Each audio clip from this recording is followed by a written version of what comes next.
Le vent gifle la route, emportant le rire trop fort de trois amis. La caméra de Hugo clignote. Un œil rouge dans la nuit. Et il va regarder, Yo dit Léa, pointant la silhouette de la vieille chapelle qui se dresse, tordue dans la brume. Il rit encore, parce qu'il ne croit à rien. Surtout pas aux histoires qu'on murmure après minuit. La femme du clocher? Une invention? Forcément. Pourtant, chaque pas semble avalé par un silence trop épais. Même les grillons se taisent. Zoé tremble en allumant sa lampe. Un battement faible, jaune, qui lutte contre le noir. Un instant, le faisceau accroche une ombre. Non, un visage. Hugo zoome, le souffle court.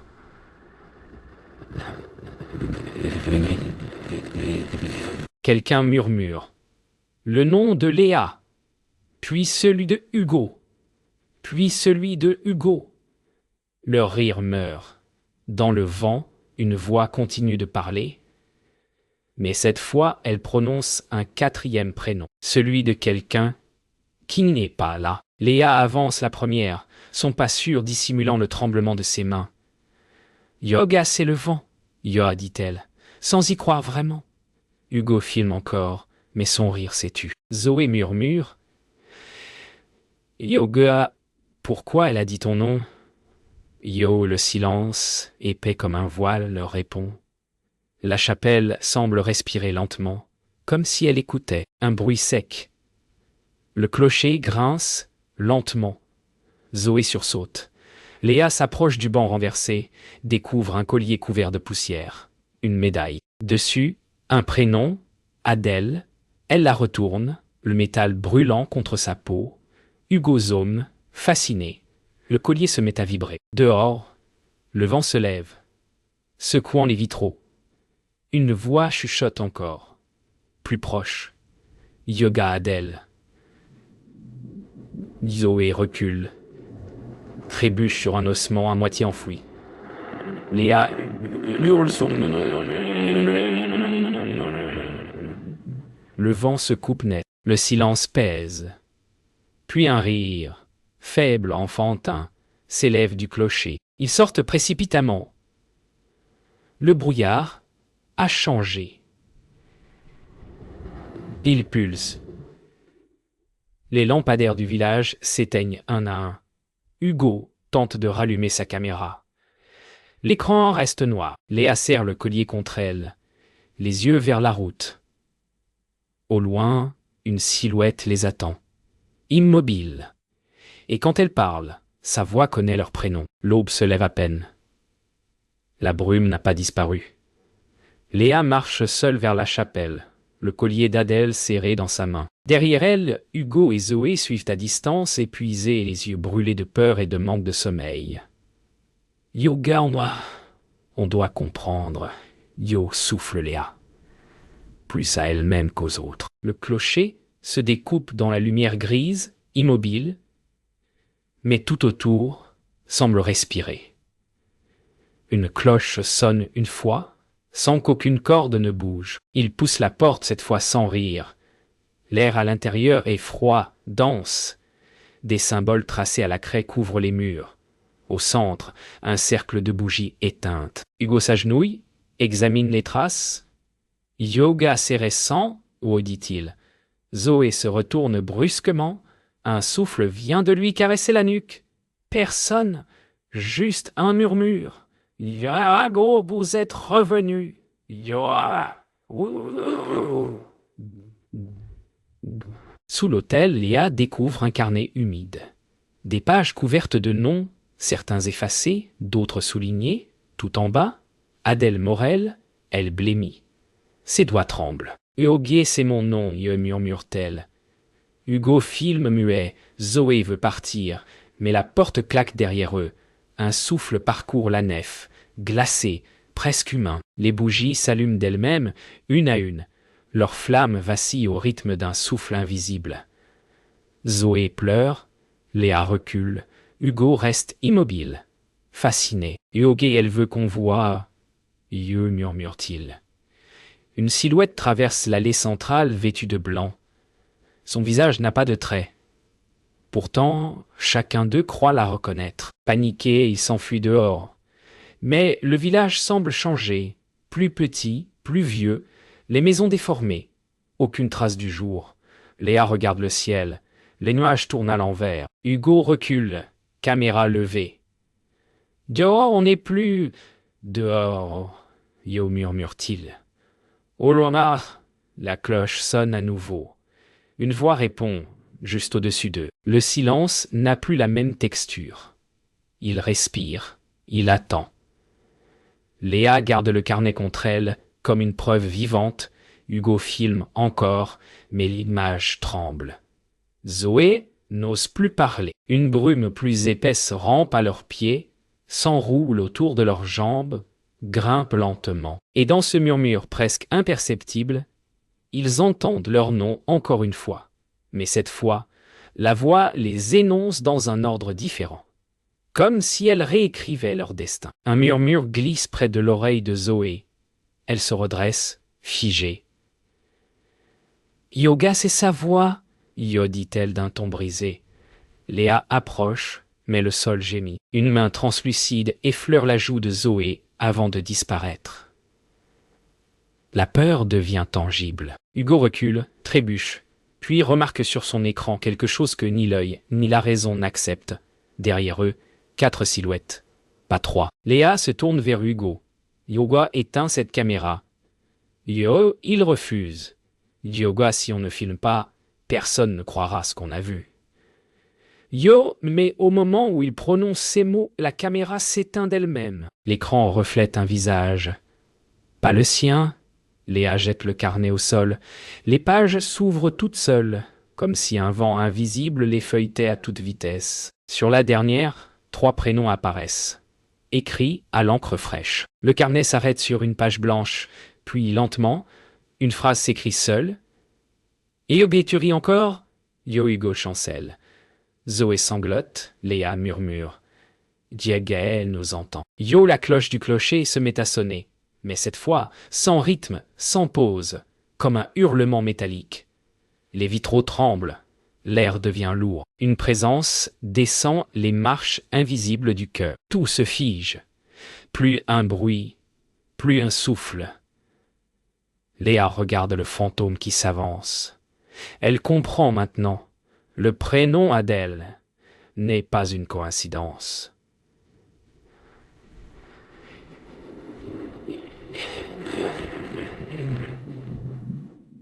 Yo chute-t-elle. La silhouette s'arrête à quelques mètres. Puis, pointe le doigt vers le collier. Le métal se met à vibrer, à luire. Puis, éclate en une pluie de cendres argentées. Dans le silence, la voix revient, claire, presque douce. « Égua, rends-moi mon nom. » Yo, le silence retombe, mais il n'est plus vide. Léa sent dans l'air une mémoire qui n'est pas la sienne. Les cendres du collier se dissipent lentement, formant un cercle argenté sur le sol. Au centre, le carnet ouvert sur une nouvelle page, une lettre écrite à l'encre tremblée. « Diogé est ma fille Léa. Pardonne-moi. » Yo, le souffle de Léa se brise. Hugo s'approche, incrédule. Zoé chancelle, incapable de détourner le regard. La voix du fantôme s'élève encore, plus triste que menaçante, comme une mère appelant dans le noir. « Yoga, ma fille ?» Yo répète Léa, la voix fêlée. Le fantôme s'avance, sa main presque humaine. Des images envahissent la tête de Léa. La chapelle, autrefois intacte, un enfant riant près de l'autel, puis un incendie, un cri, un prénom. Adèle. Zoé tombe à genoux, priant sans y croire. Hugo filme encore, à travers les larmes. La flamme des bougies se tord, dessinant une croix inversée sur le mur. Léa tombe à genoux. Yoga, c'était toi. Ma mère. Yo, le vent s'élève, hurlant comme un cœur invisible. Le fantôme incline la tête. Son visage prend forme, le même regard que celui de Léa. Hugo recule, effrayé par la ressemblance. Zoé pleure, sans savoir pourquoi. La voix murmure. « Ega. » Ils m'ont brûlé ici. Pour avoir aimé un homme du village, ton père. Yo, les bougies s'éteignent d'un seul souffle. Le noir, complet. Un battement, puis un autre. Les vitraux vibrent comme sous une tempête invisible. Le carnet s'embrase sans feu. Sur les pages, les prénoms se réécrivent. Léa, Hugo, Zoé. Puis un quatrième. Adèle. Léa hurle. Et Hugo arrête. Yo la voix répond calmement. Égé, c'est toi qui m'as appelé. Yo, une lueur rouge emplit la chapelle. Les murs suintent d'eau noire. Hugo recule. La caméra tombe. Écran brisé. Le monde tremble. Puis soudain, le calme. Léa respire à nouveau. Le fantôme la fixe, le visage paisible. Yoga, libère-moi. Yo, dit-elle simplement. Léa ferme les yeux. Ses larmes tombent sur le cercle de cendres et la brume se lève comme un rideau qu'on déchire. Dehors, le jour revient enfin, mais 3 ombres seulement sortent de la chapelle. Ils marchent sans parler. Le jour paraît faux, trop pâle, trop lent. Le village est silencieux, les volets clos. Hugo fixe sa caméra brisée, les doigts tremblants. On dirait qu'ils sont tous partis, murmure Zoé. Léa ne répond pas.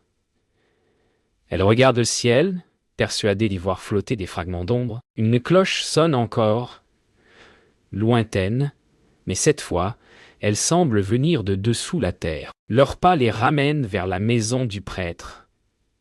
La porte est ouverte. À l'intérieur, des chandelles consumées jusqu'à la cire.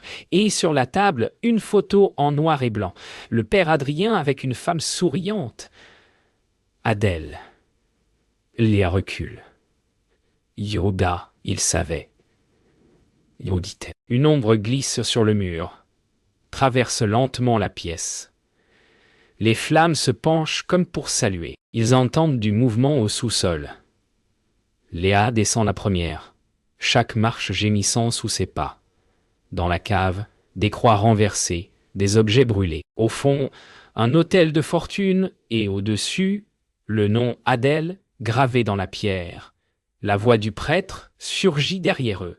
Choub, d'où n'auriez jamais dû la réveiller. Yo, mais quand il se retourne, le père Adrien n'a plus de visage. Le prêtre tend la main, implorant sans bouche ni yeux.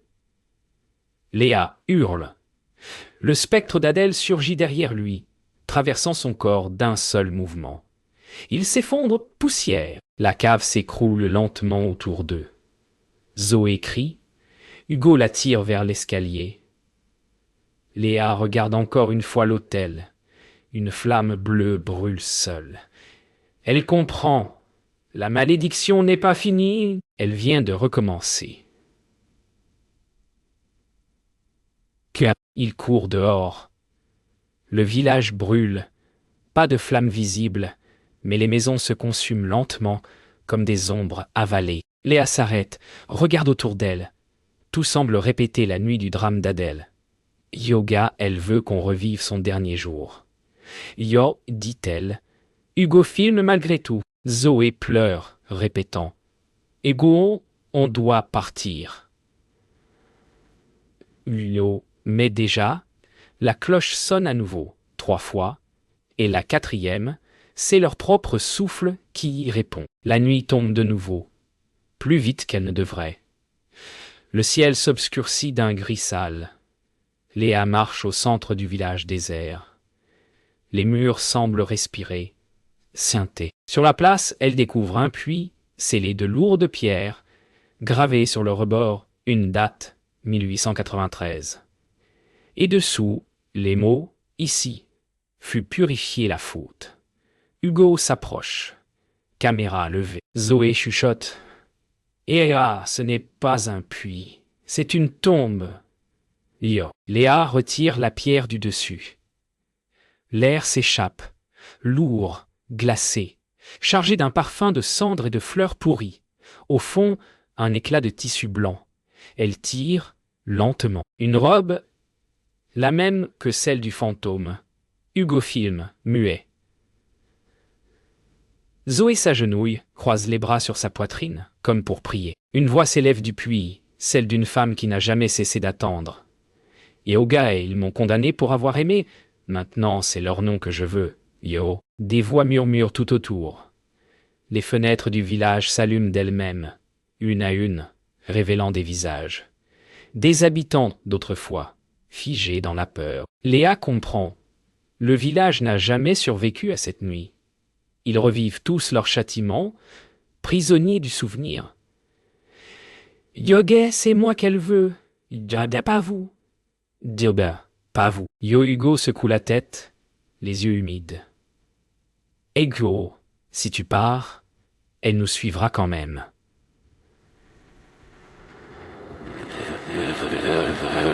La voix de la mère résonne tout autour. Ega, ce n'est pas toi que je veux, Léa. C'est la vérité. Yo, le sol tremble. Le puits s'ouvre, laissant monter une lumière vive, presque dorée. Léa ferme les yeux, voit des images, les villageois jetant Adèle dans les flammes, le prêtre récitant des prières pour couvrir leurs cris. Hugo tombe à genoux, bouleversé. Zoé pleure en silence. Le fantôme apparaît au-dessus du puits, sa robe agitée par un vent invisible, et pour la première fois, elle sourit. Le vent tombe. La lumière s'éteint. La voix d'Adèle murmure. Yoga maintenant. Souviens-toi pour moi. Le puits se referme doucement. Le village paraît à nouveau vide, mort, mais paisible. Léa pose la main sur la pierre, ferme les yeux. Hugo et Zoé s'approchent. Yaga, c'est fini? Yo, demande Zoé. Léa répond d'une voix presque inaudible. Ben non, rien ne s'efface. Et au loin, une seule cloche sonne. Lente, régulière, humaine. Le soleil se lève sur un silence trop lourd. Les maisons semblent plus petites, déformées, comme écrasées sous un poids invisible. Léa, immobile au centre de la place, fixe le puits fermé. La lumière danse sur la pierre, comme si quelque chose bougeait dessous. Zoé serre son bras, chuchote. On doit partir maintenant. Mais Léa ne répond pas. Ses yeux se remplissent d'une lueur étrange, une reconnaissance, presque une paix. Une dernière brise passe, chargée d'un parfum familier. Hugo s'avance, la voix tremblante. Ega, Léa, regarde-moi, c'est fini. Elle tourne la tête lentement. Non, c'est seulement réparé.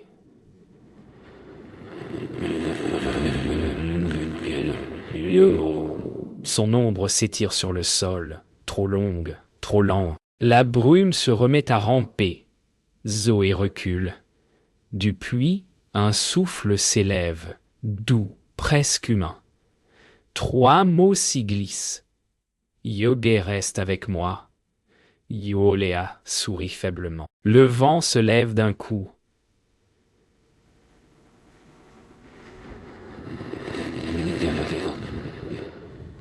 Des éclats de voix résonnent dans les ruelles, comme des souvenirs qui refusent de mourir. Léa ferme les yeux, respire profondément.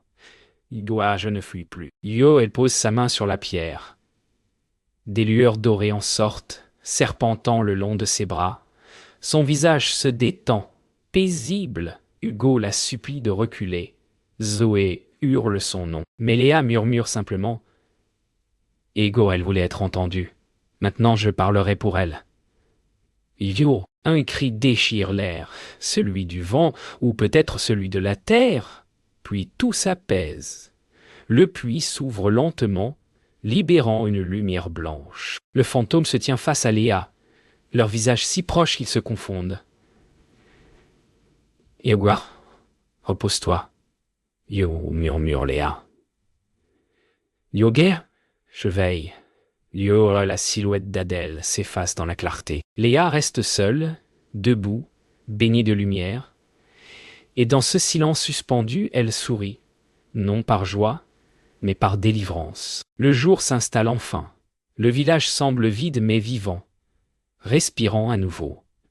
Hugo et Zoé quittent la place, leurs pas résonnant doucement. Derrière eux, le puits refermé. Et juste un instant, une ombre s'y dessine. Celle d'une femme, cheveux flottants dans la lumière, gardienne silencieuse. Une voix lointaine murmure. « Diable, rien, si vous l'osez. » Seulement le vent.